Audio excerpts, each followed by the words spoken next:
In this video, I'm revealing the 5 critical and unconventional lessons that I learned the hard way along my now nearly 15-year journey of starting and running my businesses. I wish someone had shared these lessons with me before I embark on my entrepreneurial journey as a mom. And also, these are the lessons that I hope will give you the wisdom to speed up your own journey to success. If you're new here, my name is Michelle. I'm the founder of Mom Boss Academy. And without further ado, let's dive into the lessons. And the first one is that starting a business will require more work and it will take longer to succeed than you expect. One of the initial expectations I had about entrepreneurship, and it was actually one of the things that really motivated me for entrepreneurship. And the fact that it will unlock many different freedoms, right? It will unlock money freedom, time freedom, location freedom, and so on. And I don't blame my old self for thinking that way, because after all, I heard all these business coaches and gurus talk about all the freedom that you can get with entrepreneurship. Maybe it's just me. I subscribe to Escape 9 to 5. I listened or I read Tim Ferriss's 4-Hour Work Week. And now, years later, with successful businesses established, do I disagree with the notion that entrepreneurship unlocks freedom? Now I don't, right? It's indeed the best path to freedom, for sure. But what I underestimated, and is still what I see a lot of mom bosses inside our academy greatly underestimate, is the reality of how much work there is to do and how long things will take to work out before you see any success to reach these freedoms. Now, only when you start a business do you realize just how packed your to-do list will be, right? You need to find potential customers, then selling to these customers, delivering for the clients, managing a team, creating content, and so on.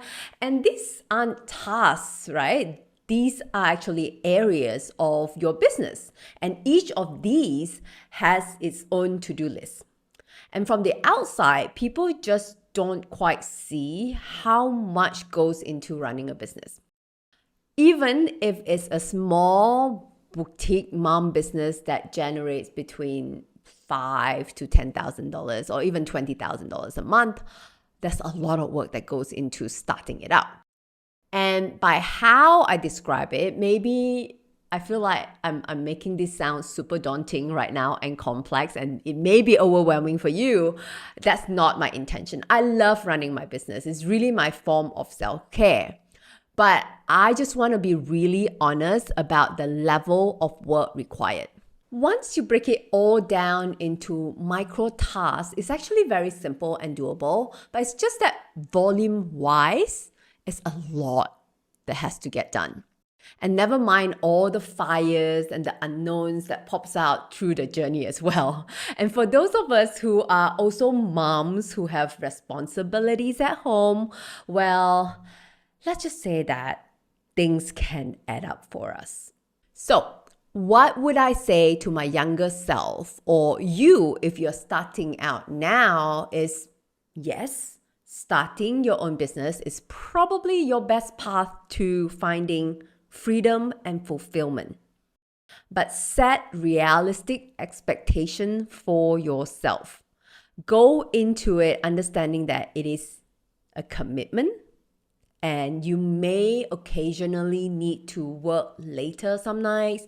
You may have to put out unexpected fires as they arise. But if that's what's required for me to be able to take a holiday whenever I want, to wake up whenever I want, to do things that I love, and for my kids to be proud of me, then it's a price that I'm willing to pay. The freedom is there, it's achievable. but you do need to go through a phase of being by far the hardest worker on your team. And you need to be prepared to do it for a good length of time. The thing that will determine how long you stay in that period is really where you are pouring all your hard work and energy, right? Are you pouring it into the same old client delivery and admin and you're just things that just keep coming? Or are you pouring your time towards systemizing and hiring? And that's the path that would lead you to freedom. Now imagine there are two mom bosses, mom boss A and mom boss B, and both of them can be exerting the same level of work.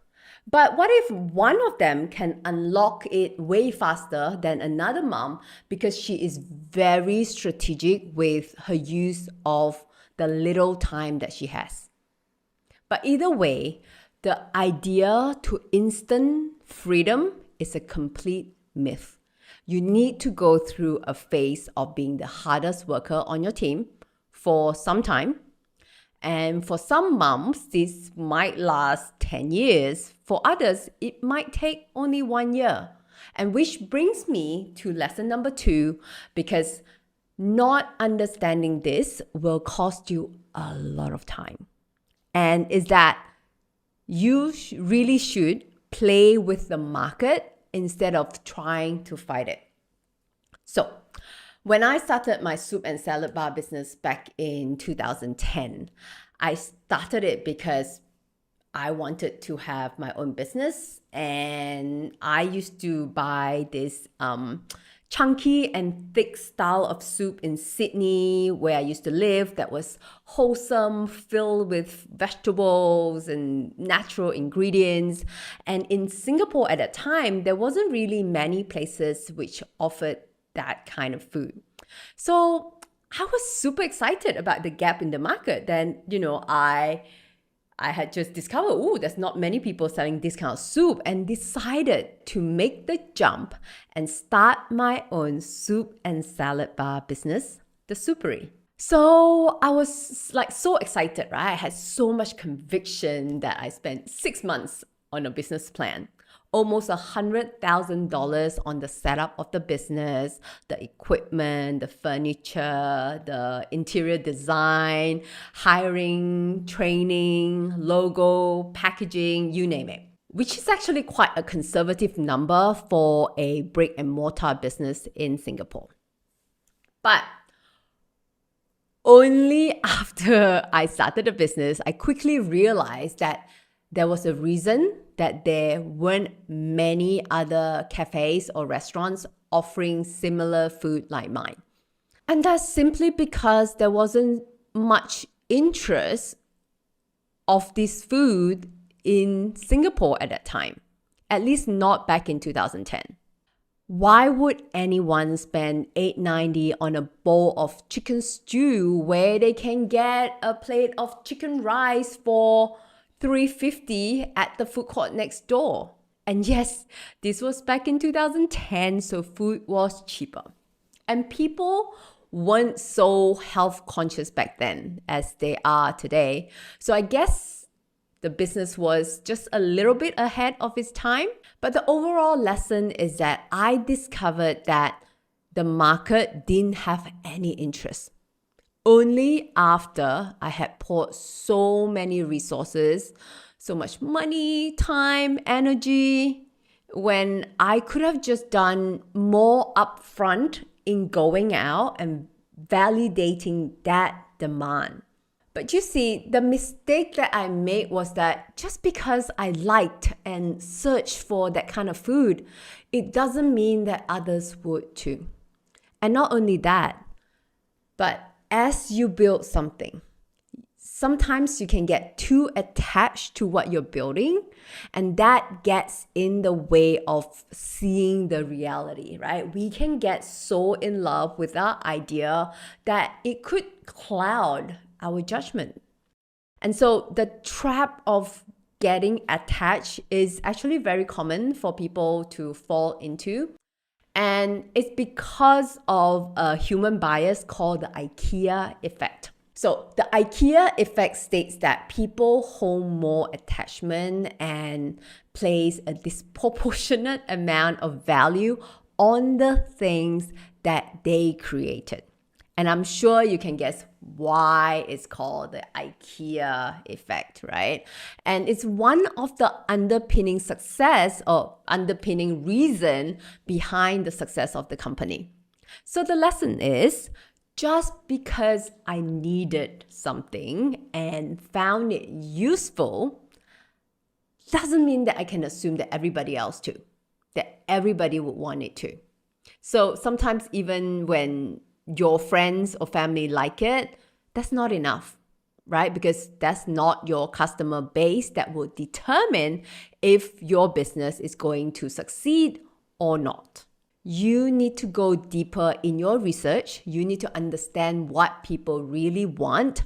Doing more of the upfront work will save you so much energy in the long run. So just do the upfront work.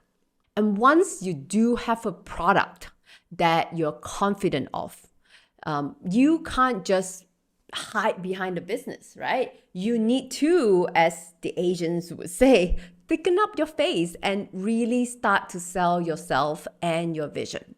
You can develop a personal brand, develop a way of consistently attracting and converting customers, which are all the skills that you will get better at along the journey.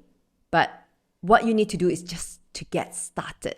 And funnily enough, these are the skills that the underpinning reasons behind lesson 3, which is that being a good entrepreneur also means being a good mom.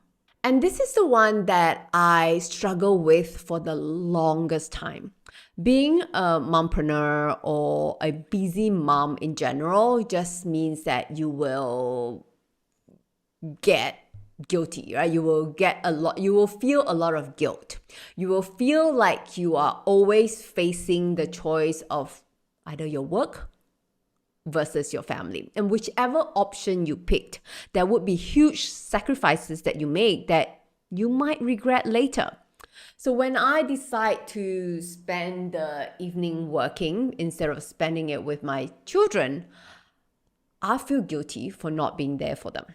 But when I spend the evening with the children, I also feel guilty that my poor work ethic may be impacting some of my clients or even colleagues on my team. So it felt like there was always a trade-off, that you can't be a good mom if you're a good entrepreneur. But then as I've grown in my journey, it dawned on me, why am I so fixated in this belief, in this negative belief? Why am I ignoring the positive side of it, right? How being a good entrepreneur actually allows you to be a better mom. Because what you do as the leader of your business, right? You need to learn how to keep your team engaged and motivated. What do you need to do with your kids, right? You need to keep them engaged and motivated too. You need to create the influence, right? You need to influence them correctly. You need to be a good communicator. You need to be able to sell a vision, to build teamwork. And there's so many things that can be applied to both business and in parenting. So that's a perspective that I was completely ignoring previously. And once you start looking at it from this angle that, being a good entrepreneur can in fact help you become a better mom, it's because you start developing the same core skill sets, right? And furthermore, as you develop these skill sets, not only will you find parenting easier, you'll also be able to more successfully step out of your business because you would have built up the skills required to manage a system, and a team that runs your business for you so that you can earn back your time to spend with your kids instead of being stuck in your work. Which brings me to lesson number 4, because there is no virtue in doing it alone. Back in 2016, about 3 years into running my maternity concierge business, any minute that I wasn't running around doing something for my family, I would be spending it on my business. I was still doing everything by myself, thinking no one can do it better than me. Or I can save so much money by doing it all by myself. I don't need another person. And that's a fine mentality to have if you are an employee or a worker or a freelancer, but not as a business owner. Because why did you start your business in the first place? To be enslaved to your business? So why are you still rushing around doing everything by yourself instead of thinking about how you can actually build a business that sustainably runs itself with minimum input from you? And there's really no virtue in doing it alone. You need to be prepared to delegate. And I do understand the desire for independence, right? Because then your success would feel more like a personal triumph, like I do it myself. But I promise you that collective wins will take you much, much further than any personal triumph ever will. This doesn't apply only to hiring and delegating, but also getting external help from mentors and coaches. And let me share with you, the thing that took me from being a commoditized mommy blogger who barely scraped $10 per hour to establishing my own successful concierge business that earns between $5,000 to $15,000 a month within a year was actually a coaching program by Daniel Priestley that I paid $16,000 for, which was actually money that I didn't have at that time. But in hindsight, the fact that I have invested in myself drove me further to succeed. And yes, I get it. $16,000 was a sizable investment, but I haven't looked back since because the value that I got out of that investment into myself is way beyond that. And what I've learned is that you're a businesswoman. And in the game of business, scared money don't make money. And if you want your business to grow, you need to be prepared to delegate and invest, be that in your team or in yourself. And there's no virtue in trying to do things alone or hoarding money so that the number on your bank account looks bigger and it's just sitting there idle. And I once heard a quote that says, I may be paraphrasing this, money is useless unless you use it. I mean, don't go out there and spend your money frivolously, right? Invest your money. Make it work for you. And the best investment is in yourself. And speaking of investing into yourself, that leads me on to lesson number 5, which is self-care. Self-care is whatever you make it to be. You see, throughout your entire journey, your businesses, your family's most precious asset is you. And therefore, you need to take good care of you to ensure that you are in the best mental and physical health for everything that's going on. So you do need self-care.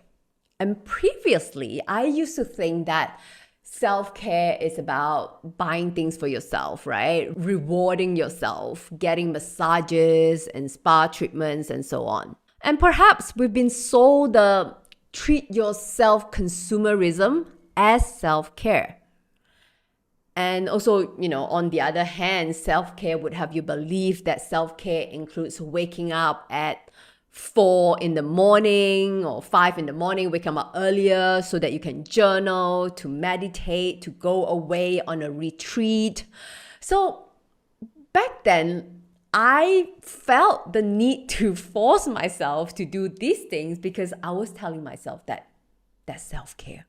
What ended up happening is that it becomes just another thing to add onto my to-do list. And I ended up feeling guilty for not prioritizing self-care. So I started to feel different about it. And now I realize that self-care is simply taking the time out for myself to do or not do whatever I want. I realize that if you define self-care as things that bring you peace, joy, and calm, then why can't my form of self-care be doing work? Why can't I show self-care to myself in the form of just putting my kids to bed and then silently getting back to my desk to plan tomorrow or even spend an hour or two on a YouTube video?